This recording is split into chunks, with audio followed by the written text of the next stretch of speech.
അനുഗ്രഹിക്കപ്പെട്ട നല്ല സമയത്തിനായി ഞാൻ ദൈവത്തെ സ്തുതിക്കുന്നു, സ്തോത്രം ചെയ്യുന്നു. ദൈവവചനം ശ്രവിച്ചുകൊണ്ടിരിക്കുന്ന എല്ലാ ദൈവമക്കൾക്കും വീണ്ടും വരാമെന്ന് അരുളി ചെയ്തവനായ കർത്താവായ യേശു ക്രിസ്തുവിൻ്റെ ധന്യനാമത്തിൽ ഞാൻ എൻ്റെ സ്നേഹവന്ദനം അറിയിക്കുന്നു. ഇന്നത്തെ അല്പസമയത്തെ ചിന്തയ്ക്കായി ഉൽപ്പത്തി പുസ്തകം 42 അധ്യായം 36 വാക്യം നമുക്ക് വായിക്കാം. അവരുടെ അപ്പനായ യാക്കോബ് അവരോട്, നിങ്ങൾ എന്നെ മക്കൾ ഇല്ലാത്തവനാക്കുന്നു. ജോസഫ് ഇല്ല, ശിമിയോൻ ഇല്ല, ബെന്യാമീനെയും നിങ്ങൾ കൊണ്ടുപോകും. സകലവും എനിക്ക് പ്രതികൂലം തന്നെ എന്ന് പറഞ്ഞു. അനുഗ്രഹിക്കപ്പെട്ട ഒരു വേദവാക്യമാണ് നാം കേട്ടത്. തൻ്റെ വാർദ്ധക്യത്തിലെ മകനായ ജോസഫ് തനിക്ക് നഷ്ടപ്പെട്ടിട്ട് ഏകദേശം 13 വർഷം കഴിഞ്ഞു. ഇപ്പോൾ ദേശം ക്ഷാമം കൊണ്ട് വലയുകയാണ്. ദേശത്ത് ഭക്ഷണം ഇല്ലാതെ കഷ്ടപ്പെടുമ്പോഴാണ് മിസ്രൈമിൽ ഭക്ഷണമുണ്ടെന്ന് യാക്കോബിന് അറിവ് കിട്ടിയത്.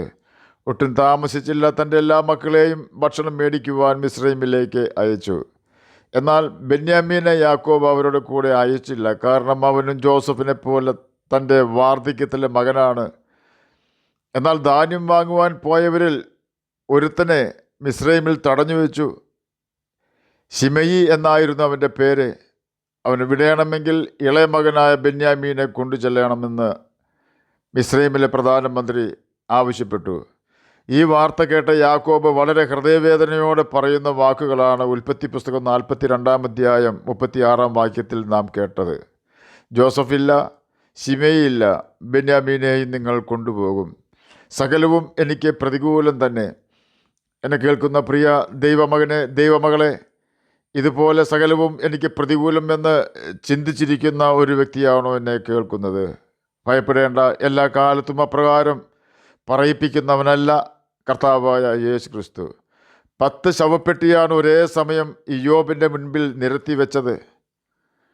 തൻ്റെ 10 മക്കൾ ആ ശവപ്പെട്ടിയിലുണ്ട്.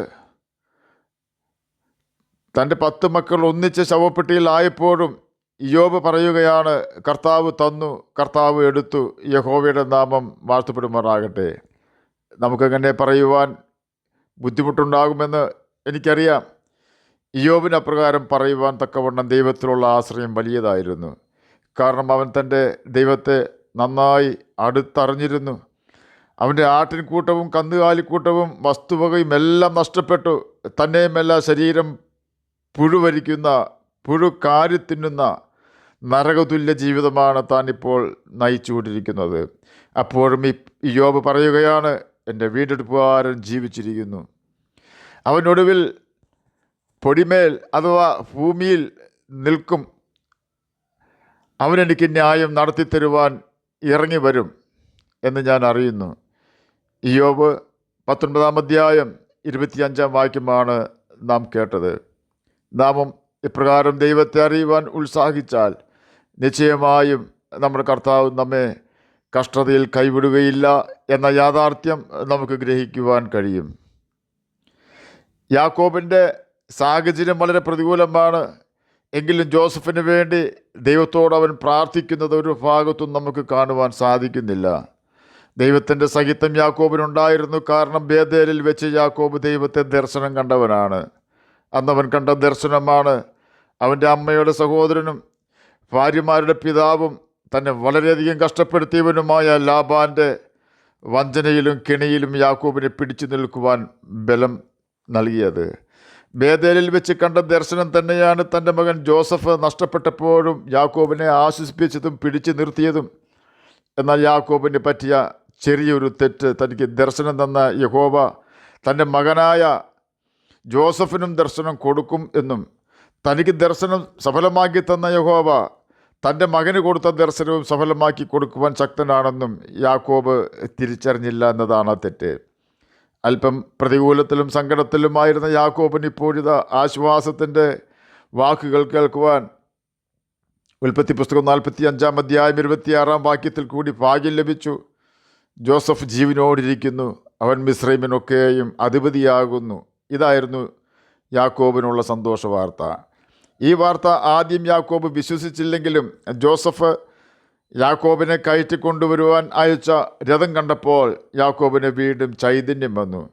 ഇപ്പോൾ താൻ പറയുകയാണ്, മതി, എൻ്റെ മകൻ ജോസഫ് ജീവനോടിരിക്കുന്നു, ഞാൻ മരിക്കും മുമ്പേ അവനെ പോയി കാണും എന്ന് യാക്കോബ് പറഞ്ഞു. ഉൽപ്പത്തി പുസ്തകം 45 അധ്യായം 26 മുതൽ 28 വരെയുള്ള വാക്യങ്ങളാണ് നാം കേട്ടത്.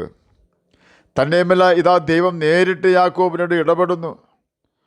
ദൈവം ഇസ്രയേലിനോട് അഥവാ യാക്കോബിനോട് രാത്രി ദർശനത്തിൽ യാക്കോബേ യാക്കോബേ എന്ന് വിളിച്ചതിന് ഞാനിതാ എന്ന് അവൻ പറഞ്ഞു. അപ്പോൾ അവൻ, ഞാൻ ദൈവമാകുന്നു, നിന്റെ പിതാവിൻ്റെ ദൈവം തന്നെ. മിസ്രൈമിലേക്ക് പോകുവാൻ ഭയപ്പെടേണ്ട, അവിടെ ഞാൻ നിന്നെ വലിയ ജാതിയാക്കും എന്ന് അരുളി ചെയ്തു. ഞാൻ നിന്നോട് കൂടെ മിസ്രൈമിലേക്ക് പോരും, ഞാൻ നിന്നെ മടക്കി വരുത്തും. ജോസഫ് സ്വന്തം കൈകൊണ്ട് നിന്റെ കണ്ണ് അടയ്ക്കുമെന്ന് അരുളി ചെയ്തു. ഉൽപ്പത്തി പുസ്തകം 46 അധ്യായം 2 മുതൽ 4 വരെയുള്ള വാക്യങ്ങളാണ് നാം കേട്ടത്.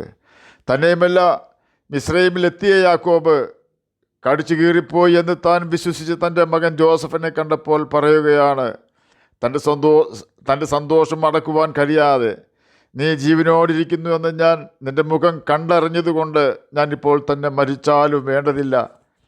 ഉൽപ്പത്തി പുസ്തകം 46 അധ്യായം 30 വാക്യമാണ് നാം കേട്ടത്. തന്നെയുമല്ല, താൻ തുടരുകയാണ്, നിൻ്റെ മുഖം കാണുമെന്ന് ഞാൻ വിചാരിച്ചിരുന്നില്ല, എന്നാൽ നിൻ്റെ സന്തതിയെയും കാണുവാൻ ദൈവം എനിക്ക് സംഗതി വരുത്തിയല്ലോ. ഉൽപ്പത്തി പുസ്തകം 48 അധ്യായം 11 വാക്യത്തിൽ ഇത് രേഖപ്പെടുത്തിയിരിക്കുന്നു. പൊട്ടക്കുഴിയിൽ ഒടുങ്ങിപ്പോകുമെന്ന് ചിന്തിച്ചിരുന്ന ജോസഫ് എഫ്രൈമിൻ്റെ 3-ാം തലമുറയിലെ മക്കളെയും കണ്ടു. മനശ്ശെയുടെ മകനായ മാഗീരിൻ്റെ മക്കളും ജോസഫിൻ്റെ മടിയിൽ വളർന്നു. ഉൽപ്പത്തി പുസ്തകം 50 അധ്യായം 23 വാക്യത്തിൽ ഇത് രേഖപ്പെടുത്തിയിരിക്കുന്നു. തൻ്റെ ഓമന മകനായ ജോസഫ് കാട്ടുമൃഗത്തിന് ഇരയായി എന്ന് ചിന്തിച്ചിരുന്ന യാക്കോബ് തൻ്റെ മകനായ ജോസഫിൻ്റെ മക്കളെയും കാണുവാൻ ദൈവം ഇടവരുത്തി. അതുപോലെ തന്നെ എന്നും മിസ്രൈമിൻ്റെ അടിമയായി ജീവിതം കഴിക്കേണ്ടി വന്നേക്കാം എന്ന് ചിന്തിച്ച ജോസഫ് മിസ്രൈമിൻ്റെ യജമാനനാവുകയും തൻ്റെ മക്കളുടെ മക്കളെയും കാണുവാനും 110 വയസ്സ് വരെ യഹോവയെ സേവിച്ച് സന്തോഷത്തോടെ ജീവിക്കുവാനും ദൈവം ഇടവരുത്തി. എന്നെ കേൾക്കുന്ന പ്രിയ ദൈവമകനെ, ദൈവമകളെ, നാം ഏത് വിഷയത്തിൽ ഭാരപ്പെടുന്ന വ്യക്തിയാണെങ്കിലും നമ്മുടെ സകല ചിന്താകുലവും യേശുവിൻ്റെ മേൽ ഇട്ടുകൊള്ളുക. അവൻ നമുക്ക് തുല്യമായി പരീക്ഷിക്കപ്പെട്ടവനാണ്. തന്നെയുമല്ല, നമ്മെ സഹായിക്കുവാനും നമ്മുടെ ഭാരങ്ങൾ ചുമക്കുവാനും ശക്തിയുള്ളവനുമാണ്. നമ്മുടെ ദൈവം വെന്തികിടക്കുന്ന ചണ്ടിക്കൂമ്പാരത്തിൽ നിന്നും കല്ലുകളെ ജീവിപ്പിക്കുകയും ഒന്നുമില്ലായ്മയിൽ നിന്നുമുള്ളതിനെ പോലെ വിളിച്ച് വരുത്തുകയും ചെയ്യുന്നവനാകയാൽ നമുക്ക് ധൈര്യത്തോടെ യേശുവിനെ പിന്തുടരാം. യേശു എന്ത് കൽപ്പിക്കുന്നുവോ അത് അനുസരിക്കാം. അതിന് കർത്താവ് നമ്മെ സഹായിക്കട്ടെ എന്ന് പ്രാർത്ഥിച്ചുകൊണ്ട് ഞാൻ എൻ്റെ വാക്കുകളിൽ നിന്നും വിരമിക്കുന്നു. നമുക്ക് പ്രാർത്ഥിക്കാം. ഞങ്ങളെ സ്നേഹിക്കുന്ന സ്വർഗീയ പിതാവേ, നൽകിത്തന്ന നല്ല വചനത്തിനായി അങ്ങയെ സ്തുതിക്കുന്നു. അങ്ങയുടെ ദാസന്മാർ അനുഭവിച്ച പ്രതികൂലങ്ങളും അങ്ങ് അവർക്ക് നൽകി കൊടുത്ത നന്മകളും ഞങ്ങൾ മനസ്സിലാക്കുന്നു. എന്നെ കേൾക്കുന്ന അങ്ങയുടെ മക്കളുടെ പ്രതികൂലങ്ങൾ മാറ്റുവാനും അങ്ങ് ശക്തനാണെന്ന് അടിയൻ വിശ്വസിക്കുന്നു. അങ്ങയുടെ വചനം പ്രമാണിച്ചുകൊണ്ട് സകല നന്മകളും പ്രാപിക്കുവാനും നിത്യജീവൻ അവകാശികളായി തീരുവാനും അടിയനെ മടിയനെ കേൾക്കുന്ന അങ്ങയുടെ കുഞ്ഞുങ്ങളെയും സഹായിക്കുകയാണമേ. പ്രാർത്ഥന കേട്ടതിനായി സ്തോത്രം. യേശുവിൻ്റെ നാമത്തിൽ തന്നെ ആമേൻ. കർത്താവ് എല്ലാവരെയും അനുഗ്രഹിക്കട്ടെ. സ്തോത്രം.